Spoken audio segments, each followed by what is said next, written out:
अहम खबर शामिल करेंगे गुजरात से। पुलिस चौधरी परवेज इलाही की रिहाइशगाह के अंदर दाखिल हो गई है। पुलिस ने परवेज इलाही की रिहाइशगाह के अंदर से दरवाजे बंद कर दिए हैं।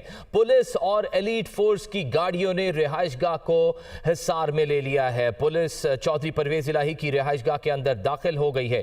देखिए जी, साबिक वज़ीर पंजाब चौधरी परवेज इलाही की रिहाइशगाह के अंदर पुलिस दाखिल हो चुकी है और पुलिस ने ये 5 रोज में दूसरा छापा मारा है। और जो पुलिस की भारी नफरी है वो इस वक्त परवेज इलाही की रिहाइशगाह के बाहर मौजूद है और पुलिस के साथ साथ एलीट फोर्स के जो वो नफरी है उन्होंने रिहाइशगाह को हिसार में ले रखा है। इस वक्त 200 से 250 के करीब जो पुलिस एहलकार हैं वो रिहाइशगाह के अंदर दाखिल हो चुके हैं। और यहाँ पर ये बताया जा रहा है कि अंदर जो जोरलाई अपना रिहाइशगाह है उसकी जो तलाशी ली जा रही है। 2 रोज कबल तैनात होने वाले DPO असद मुजफ्फर की सरदारी में छापा मारा गया है।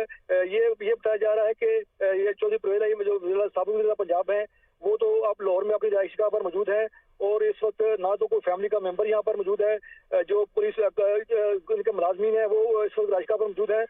पुलिस अंदर दाखिल हो चुकी है और पुलिस ने अंदर से दरवाजे बंद कर दिए हैं और किसी को अंदर आने की इजाजत नहीं दी जा रही। जी नाज़रीन, आपको अपडेट करें कि पुलिस, FIA और दीगर ने एक बार फिर कुंजा हाउस पर छापा मारा है। मोनिस इलाही की जानिब से इस पर रद्द अमल सामने आया। उन्होंने कहा कि बगैर वारंट छापे मारे जा रहे हैं। घर पर छापा मारने से क्या लगता है कि इमरान खान को छोड़ देंगे। मोनिस इलाही ने कहा कि पुलिस, FIA और दीगर ने एक बार फिर कुंजा हाउस पर छापा मारा है। बगैर वारंट छापे मारे जा रहे हैं। घर पर छापा मारने से क्या लगता है कि इमरान खान को छोड़ देंगे। मोनिस इलाही की जानिब से इस तमाम तर कार्रवाई पर रद्द अमल सामने आया है। उन्होंने कहा कि पुलिस, FIA और दीगर ने एक बार फिर कुंजा हाउस पर छापा मारा है। बगैर वारंट के छापे मारे जा रहे हैं।